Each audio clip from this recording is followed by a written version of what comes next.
Donc les enfants, nous passons maintenant au fichier d'activité, page 60, on va vérifier si vous avez un peu compris ce qui s'est passé dans l'épisode numéro 3. Donc, première question.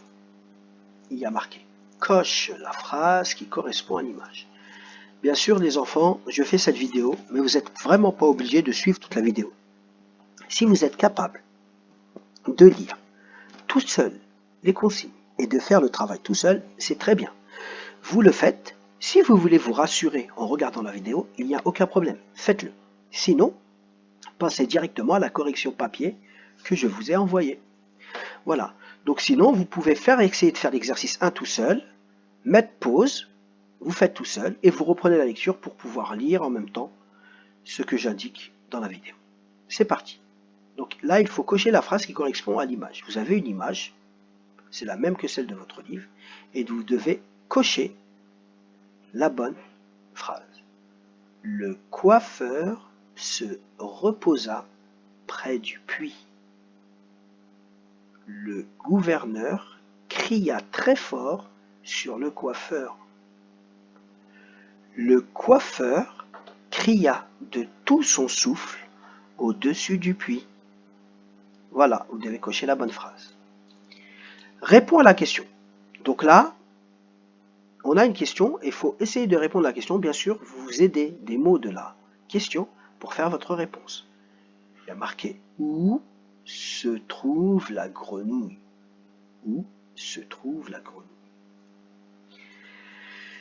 Troisième question. Écris 2, 3, 4, 5 pour indiquer l'ordre d'arrivée des personnages dans l'épisode. Écris 2, 3, 4, 5 pour indiquer l'ordre d'arrivée des personnages dans l'épisode. En fait, au départ, on a le coiffeur. Ensuite, quels sont les personnages qui vont arriver chacun à leur tour? Puisqu'ils n'arrivent pas au même moment, quel est le deuxième personnage qui arrive, puis le troisième, puis le quatrième et le cinquième, et il faut mettre les numéros dans les cases en dessous de l'animal auquel il correspond. Quatrième question. Relis les groupes de mots qui correspondent à l'épisode. Il y a un intrus. Tu peux t'aider de ton manuel, page 87, c'est-à-dire vous pouvez relire l'histoire pour être sûr, parce que tout est indiqué dans le texte. Donc on veut savoir, il y a marqué une grenouille, un pigeon, le corbeau, tous les oiseaux. Donc, qui croasse? Croassa, c'est qui? Cancana, c'est qui cancane dans l'histoire? Qui chantèrent? Qui coassa? Et qui roucoula? Il faut retrouver le bon personnage avec l'action qu'il fait. Exercice numéro 5, reconnaissance des mots.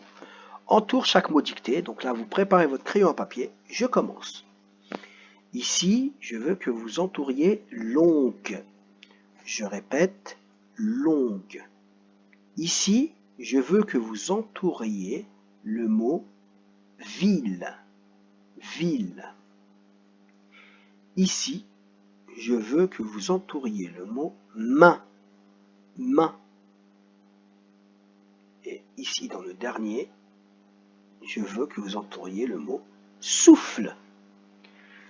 Dans le dernier exercice, les enfants, vous devez écrire le mot pigeon, le mot grenouille, le mot corbeau et enfin le mot puits. Voilà, vous savez ce que c'est que tout à l'heure quand on a regardé, qu'on a parlé un peu du vocabulaire difficile. Là, vous avez la photo d'un puits et ce qui est construit ici autour pour protéger le puits, là, tout ce qui est, c'est celui-là qu'on appelle, c'est cet endroit qu'on appelle la margelle, pour protéger le puits, pour pas que les enfants puissent tomber dans le puits. Donc, il se penche à la margelle, c'est-à-dire qu'il regarde dans le trou en se tenant à la margelle. Voilà les enfants. Et une dernière chose, si vous avez un puits, il faut vraiment faire attention parce que très souvent, la hauteur est très haute. Voilà, bon courage les enfants.